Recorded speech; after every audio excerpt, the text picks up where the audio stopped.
स्वागत है आपका हमारे YouTube channel edge of teaching में। चलिए, इससे पहले हमने एक वीडियो बनाई है और इससे पहले अगर आपने वीडियो हमारी देखी नहीं है तो उसको जाकर पहले देखिए।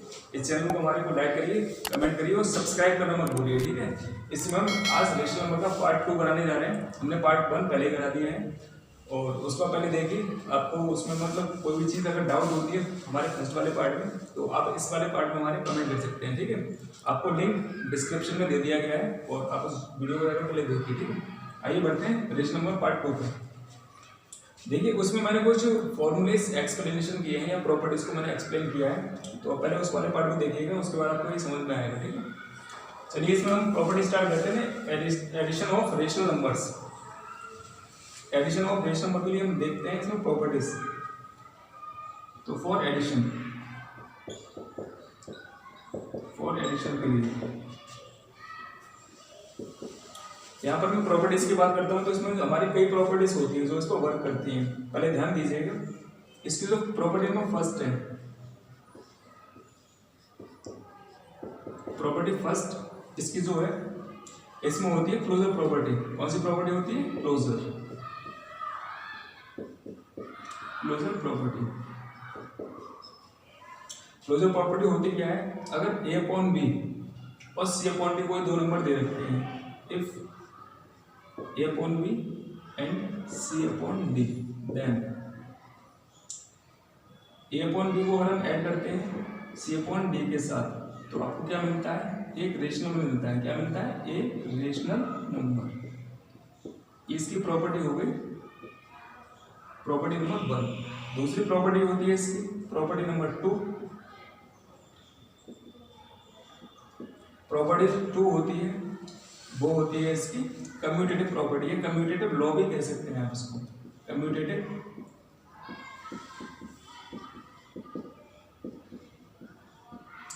लॉ या कम्यूटेटिव प्रॉपर्टी कह सकते हैं। नो प्रॉब्लम, कोई दिक्कत नहीं है। इसमें क्या होता है? अगर हमारी ए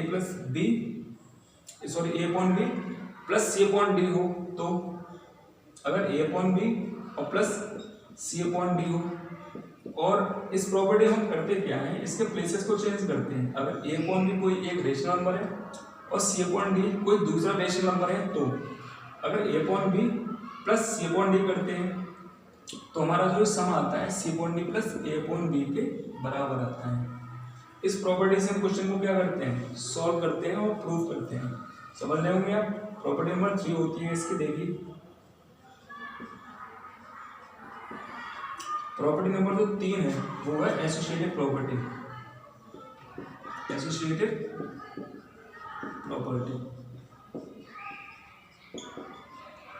एसोसिएटिव प्रॉपर्टी हमारे 3 रेशनल नंबर के लिए वर्क करती है, ठीक है। इससे पहले जो प्रॉपर्टीज आपको क्लियर कराई जा रही है ऊपर, उनमें देखते जाइएगा। क्लोजर प्रॉपर्टी और कम्यूटेटिव प्रॉपर्टी, कम्यूटेटिव लॉ कह सकते हैं, ये 2 रेशनल नंबर के लिए वर्क करती हैं। और ये वाली जो प्रॉपर्टी है वो 3 रेशनल नंबर के लिए वर्क करती है। यहाँ पर देखिएगा, if a upon b c upon d and e upon f are 3 rational numbers, 3 rational numbers, ठीक है। तो क्या करते हैं?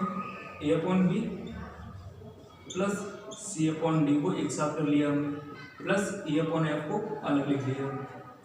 तो इसका जो सम आता है ए अपॉन बी, इसको बाहर ले लीजिए, और C upon D plus E upon F को आप एक ब्रैकेट में कर लीजिए।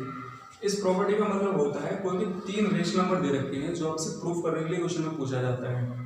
तो इसमें आप क्या करते हैं? पहले दोनों संख्याओं को ऐड कर लीजिए, प्लस इसका जो सम आएगा उसको आप ए अपॉन एफ के नंबर पर जो भी कोई नंबर दे रखा होगा उसको ऐड कर लीजिए। तो इसका जो सम आएगा, अगर ए अपॉन बी को हमने बाहर लिख लिया और प्लस सी upon D plus E upon F को हमने एक ब्रैकेट में लिख के सॉल्व किया, इन दोनों को जोड़ने पर जो सम आएगा और इसका जो सम आएगा वो दोनों का क्या आएगा? इक्वल आता है, ठीक है। अगली प्रॉपर्टी पर बढ़ते हैं। प्रॉपर्टी नंबर 4 देखिए। इसकी जो प्रॉपर्टी नंबर 4 होती है existence property. Property number 4 existence property.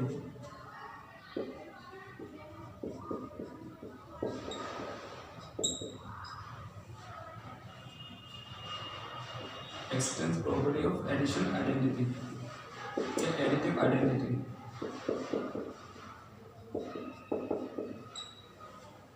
इसमें अगर आपको कोई एक नंबर दे रखा है, मान के चलिए इसमें a/b कोई नंबर है, a/b is a rational number.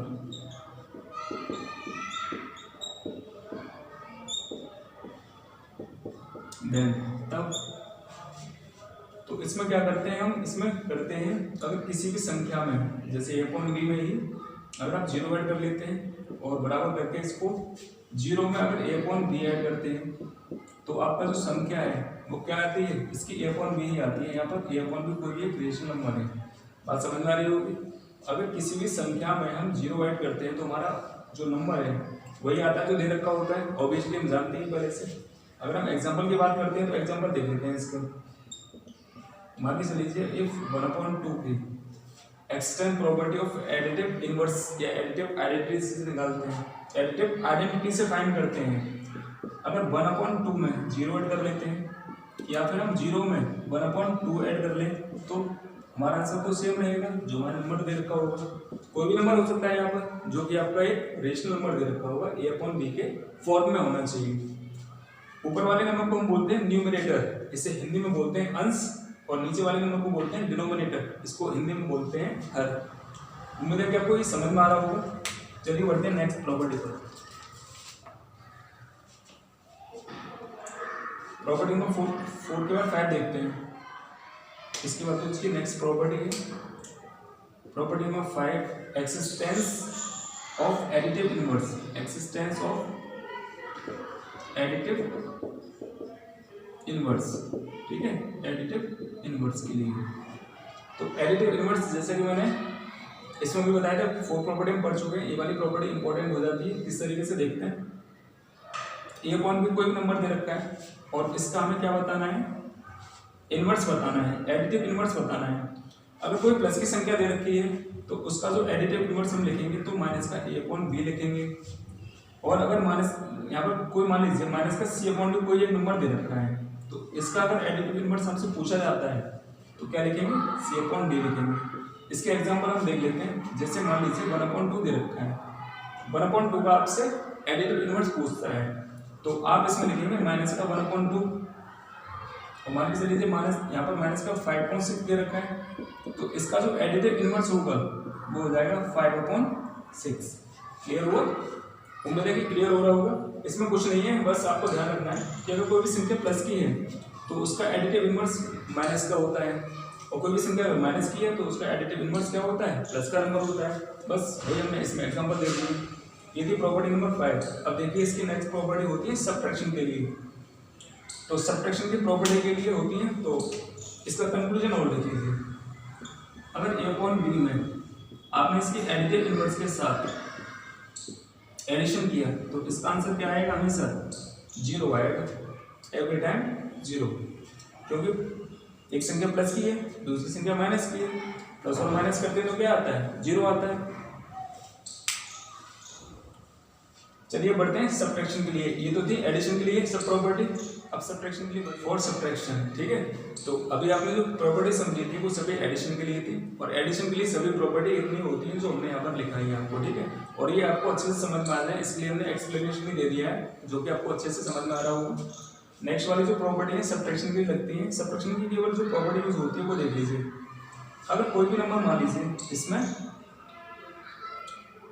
a/b हो, ठीक है, और यहाँ पर आपको प्लस का c/d दे रखा हो,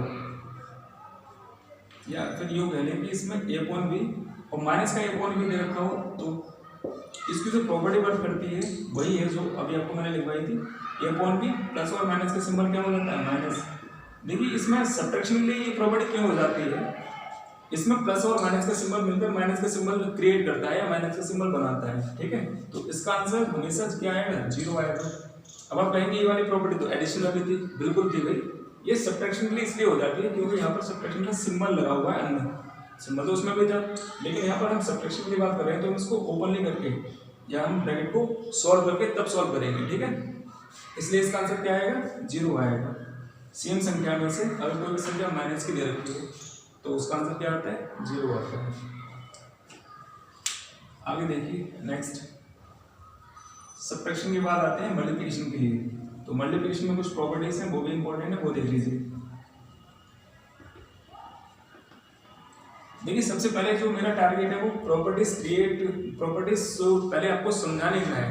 क्वेश्चन तो हर कोई समझाता है, डायरेक्टली आते हैं और बोर्ड पर टीचर सोल्व कराना स्टार्ट करते हैं, लेकिन जब आपका बेसिक क्लियर नहीं होगा तो आपको ये जो आप देख रहे हैं, जब तक आपको ये क्लियर नहीं होगा तो आप क्वेश्चन सॉल्व कर पाएंगे? बिल्कुल नहीं कर पाएंगे। तो इससे पहले मेरा मकसद यही है कि बस पहले आप प्रॉपर्टी समझिए, उसके बाद कोई भी क्वेश्चन उठा लीजिए कहीं से भी, किसी भी बुक का, तो आप अच्छे से सॉल्व कर पाएंगे। ठीक है, आगे प्रॉपर्टी देख लेते हैं मल्टीप्लिकेशन के लिए।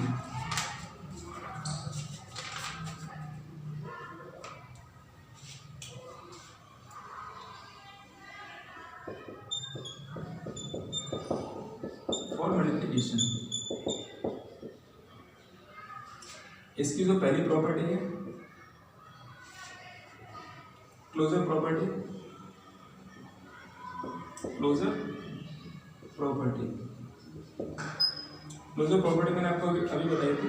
अगर a upon b into c upon d, अगर कोई भी एक नंबर दे रखा है तो उस समय क्या मिलेगा? एक रेशनल में मिलता है। क्या मिलता है? एक रेशनल नंबर। ठीक है, दूसरी जो इसकी प्रॉपर्टी थी ये थी कम्यूटेटिव प्रॉपर्टी, या कम्यूटेटिव लॉ भी बोल सकते हैं आप इसको, कम्यूटेटिव लॉ या कम्यूटेटिव प्रॉपर्टी कह लीजिए। इसमें अगर आप a अपॉन बी का मल्टीप्लाई c अपॉन डी के साथ कर लेते हैं, या फिर यूँ कहें कि c अपॉन डी का a अपॉन बी के साथ कर लेते हैं, तो आपके आंसर पर कोई इफेक्ट आएगा? नहीं, बिल्कुल नहीं आने वाला है, क्योंकि ये वाली जो प्रॉपर्टी है वो सब्ट्रैक्शन के लिए वर्क नहीं करती है, इसलिए उसमें कुछ प्रॉपर्टीज हैं वो शॉर्ट आउट है, यानी कि नहीं है। कम्यूटेटिव प्रॉपर्टी और क्लोजर प्रॉपर्टी दोनों एडिशन के लिए वर्क करती हैं, ध्यान रखिएगा। और आगे वाली जो प्रॉपर्टी है इसकी, next number third associative property है, एसोसिएटिव लॉ भी बोल सकते हैं, एसोसिएटिव लॉ। ठीक, ये होती है तीन रेशनल नंबर्स के लिए, जैसा कि मैंने अभी आपको बताया था, ये होती है तीन रेशनल नंबर के लिए। होती है किस तरीके से? If a upon b, c upon d and e upon f are rational numbers.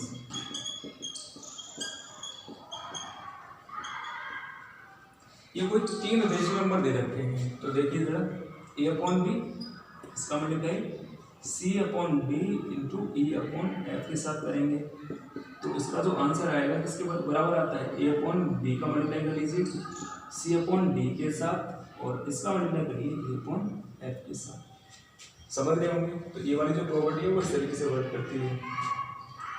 Next जो प्रॉपर्टी है वो भी देख लीजिए, 4 number existence of multiplicative identity. इसका मतलब क्या होता है? देखिए यहाँ पे एक्सिस्टेंस ऑफ मल्टीप्लिकेटिव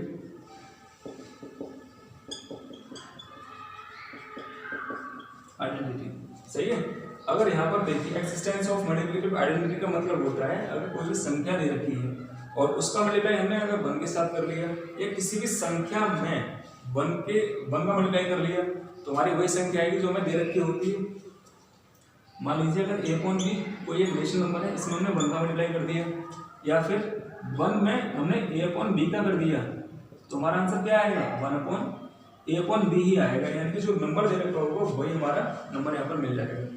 तो इसमें प्रॉपर्टी जो लग रही है मल्टीप्लिकेटिव आइडेंटिटी, और मल्टीप्लिकेटिव आइडेंटिटी का जो नंबर होता है वो क्या होता है? 1 होता है, ध्यान रखिएगा। आगे बढ़ते हैं, इसके बाद नेक्स्ट जो प्रॉपर्टी है वो भी देख लीजिए।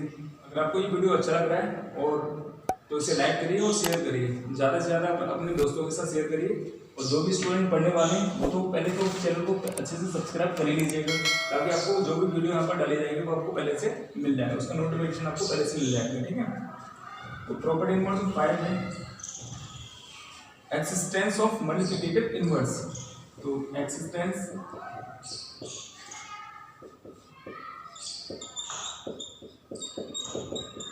मल्टीप्लिकेटिव इनवर्स, ठीक है। तो मल्टीप्लिकेटिव इनवर्स के लिए प्रॉपर्टी देखिएगा, जैसे कि मैंने अभी आपको एडिशन एडिशन इनवर्स के लिए बताया था या एडिटिव इनवर्स के लिए ले लीजिए। तो उसमें मैंने क्या कहा था, कोई भी संख्या अगर प्लस की है तो माइनस की हो जाती है, अगर माइनस की दे रखी है तो वो प्लस की हो जाती है। इसमें क्या करते हैं, अगर कोई भी a अपॉन b में एक रेशनल नंबर दे रखा है तो ये हो जाएगा b अपॉन a। बात समझ में आ रही होगी। तो a के प्लेस पर आ जाता है b और b के प्लेस पर आ जाता है a। कहने का मतलब होता है केवल इन संख्याओं के प्लेसेस चेंज होते हैं। समझ में आ रहा है, प्लेसेस चेंज करके आपको ये संख्या मिल जाती है। तो इसकी जो प्रॉपर्टी का जो यूज होता है a अपॉन बी मल्टीप्लाई अगर b अपॉन a करते हैं तो इसका आंसर हमेशा क्या आएगा, 1 आएगा। इसकी प्रॉपर्टी होती है existence of multiplicative inverse. Inverse का मतलब होता है किसी भी संख्या का उल्टा करना, व्युत्क्रम करना। समझ में आ रहा है ना, ऊपर वाला नंबर नीचे और नीचे वाला नंबर ऊपर हो गया। तो ये वाली जो प्रॉपर्टी वर्क करती है इस तरीके से करती है।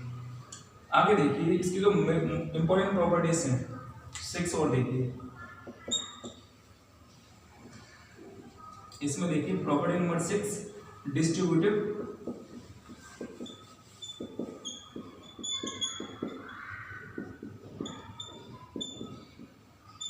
प्रॉपर्टीज।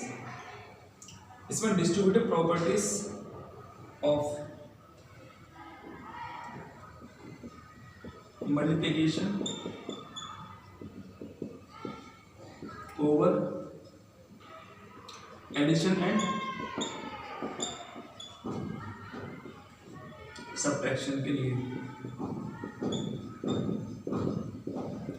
ध्यान दीजिएगा। इसमें अगर यहाँ पर हम कैपिटल ए लिख लेते हैं नंबर से, अगर a अपॉन बी कोई नंबर दे रखा है और c upon D plus e upon F दो संख्याएं ब्रैकेट में दे रखी है जो कि रेशनल नंबर में है, तो इसको जब हम सॉल्व करते हैं तो a अपॉन बी का मल्टीप्लाई हम c अपॉन डी के साथ करें और a अपॉन बी का मल्टीप्लाई हम e अपॉन एफ के साथ करते हैं तो ये वाली जो प्रॉपर्टी हो जाती है वो कौन सी हो जाती है, ये हो जाती है एडिशन के लिए। एडिशन लग रहा है तो एडिशन के लिए होगी। अब जो बी नंबर की प्रॉपर्टी है उसे देख लीजिए। अगर a अपॉन बी का मल्टीप्लाई c अपॉन डी के साथ करते हैं और यहाँ पर जब सिंबल माइनस का दे रखा हो, इस प्रॉपर्टी में थोड़ा आपको चेंज दिखाई दे रहा होगा पहले से। ये मत समझिएगा एक जैसी प्रॉपर्टी दोनों नहीं है, एक में प्लस का है और एक में माइनस का है। तो ये वाली जो प्रॉपर्टी होती है distributive property of multiplication over addition. समझ में आ रहा है, ओवर एडिशन के लिए। और ये वाली जो प्रॉपर्टी होती है a upon b into c upon d minus a upon b into e upon f. ये जो प्रॉपर्टी होती है distributive property of multiplication over subtraction. बात समझ में आ रही है ना। तो ये सभी प्रॉपर्टी थी इसकी मल्टीप्लिकेशन की। कुछ प्रॉपर्टीज की रह जाती है डिवीजन की है तो वो भी देखते हैं। देखिए अब बात करते हैं इसमें डिवीजन की प्रॉपर्टी जो यूज होती है फॉर डिवीजन।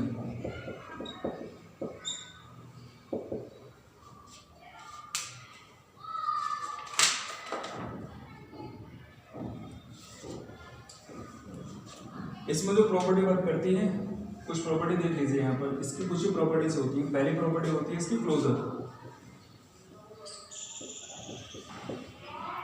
क्लोजर प्रॉपर्टी, जो क्लोजर प्रॉपर्टी वर्क करती है वो सभी के लिए कॉमन है, ये ध्यान रखिएगा। If a upon b and c upon d are two rational numbers, ठीक है, but c upon d is not equal to 0। जब आपका c अपॉन डी 0 के बराबर ना दे रखा हो तब इसमें a अपॉन बी का c अपॉन डी के साथ डिवाइड कर लीजिए तो इसका जो नंबर मिलेगा वो एक रेशनल नंबर होगा। क्या होगा, एक रेशनल नंबर होगा। उम्मीद है कि आपको ये सभी प्रॉपर्टी अच्छे से समझ में आ रही होंगी। तो आप अच्छे से इसको पहले समझ से जाएगा, फिर आप क्वेश्चन को सॉल्व भी करेंगे हमारे साथ, ठीक है। दूसरी जो प्रॉपर्टी यूज होती है प्रॉपर्टी ऑफ वन,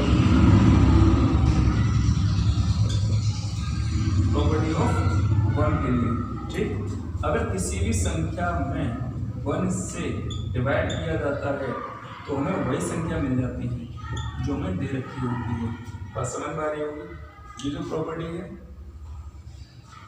इसे बोलते हैं क्लोजर प्रॉपर्टी ये जो प्रॉपर्टी है इसे बोलते हैं प्रॉपर्टी ऑफ वन। नेक्स्ट जो प्रॉपर्टी है इसकी property number third, property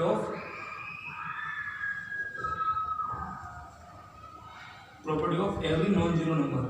every non zero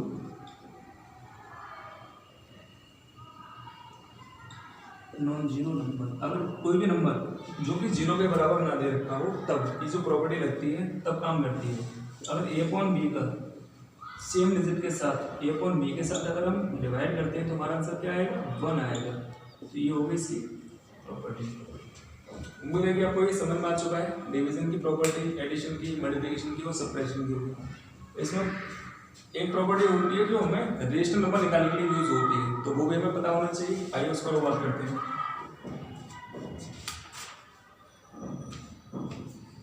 देखिए यहाँ पर आपसे कोई भी एक रेशनल नंबर के लिए पूछा जाता है कि आपको एक रेशनल नंबर बताना है दी हुई संख्याओं के बीच का, तो हम जो प्रॉपर्टी यूज करते हैं जरा ध्यान दीजिएगा।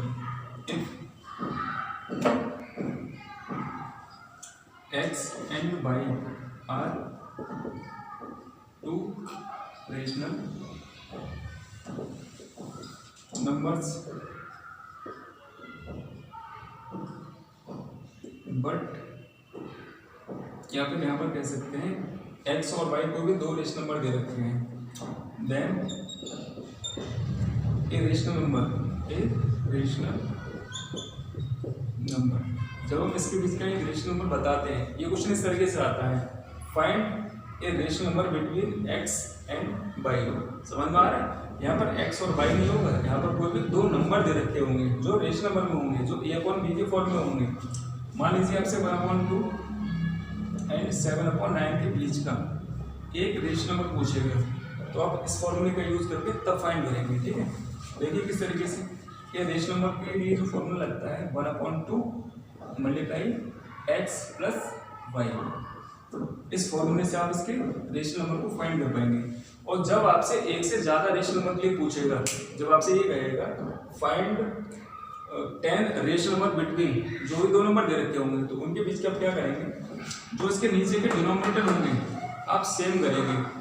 नीचे के डिनोमिनेटर आपके सेम हो जाएंगे तो जितने का मल्टीप्लाई ऊपर वाली जितने का मल्टीप्लाई आप नीचे वाली संख्याओं के साथ करेंगे उतने का मल्टीप्लाई आपको ऊपर वाली संख्याओं के साथ भी करना है।